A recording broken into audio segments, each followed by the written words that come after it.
gabi.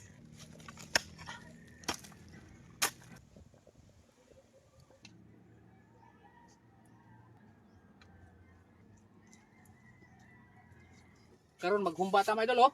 Gamay lang. Dalawang kainan na to mga idol.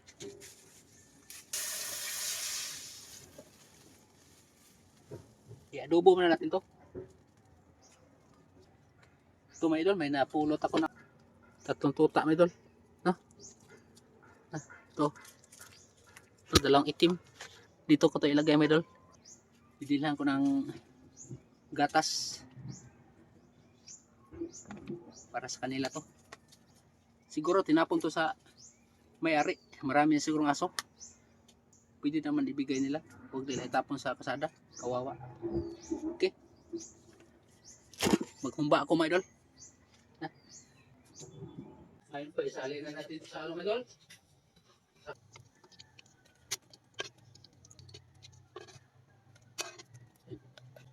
Tapos timplahan natin ito mga idol.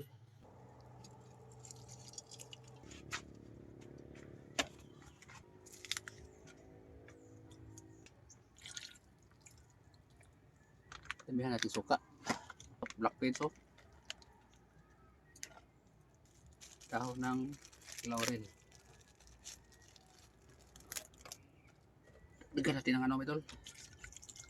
Tubig. Bigyan natin ng tuyo.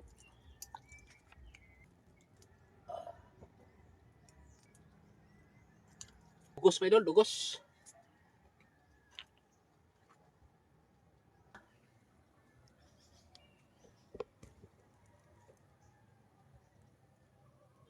Wala kasing asukar. Yun. Habang tinatakang natin ito mga idol, trabaho muna tayo doon. Magtanim muna tayo ng butig. Gabi. Hello po, may hapon mga idol. Karon bigyan ko kayo ng tips mga idol kung gusto kayong magtanim ng gabi sa ilalim na puno ng mangga. Ito. Huwag kayong magtanim ng maliit na puno ng gabi. Kagaya nito ba? Yan. Maliit to. Pangit ang resulta nito, mga idol. Mabubuhay siya, pero payat. Dapat itanim dito yung malaking ulo. Okay lang to sa mga kuan ba kanang yung open area ba. Walang puno. To, effective to siya. Tanim. Pero ipapatuyo pa rin para maganda ang resulta ba. Kagaya nito oh. Tuyo ng ugat. Pero hindi pa tuyo yung tangkay niya. Pero okay na rin to. Ganito kalaki ang ulo, itanim natin sa mga ilalim ng puno ba, ng kahoy. Expert ako nito, my idol. Maraming tumubo dito, my idol, kaso lang yun oh, dami oh, yung maliit oh. Yun, bumunutin ko yung mga maliliit. Pero itanim ko rin uli. Patutuyuan ko muna. Oh, ganito my idol oh. Laki na puno. Yan.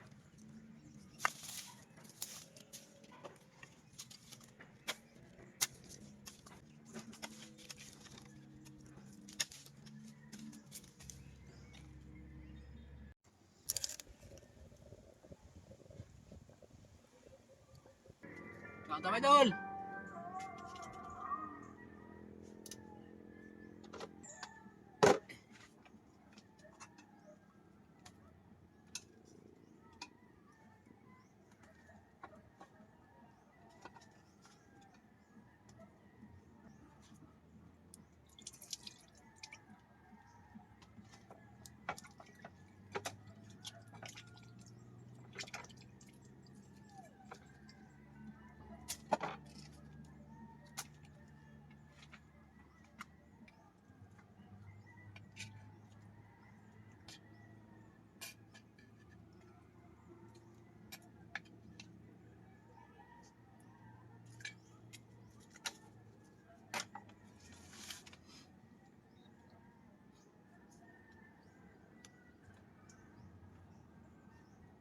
Ito my idol, mga my idol.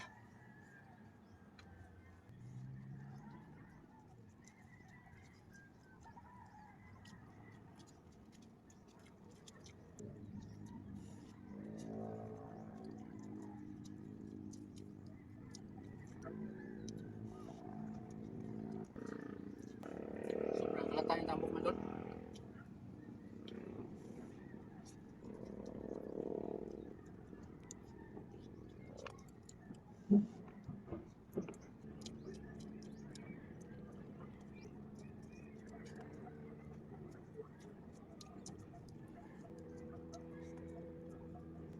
Oh, di. Look.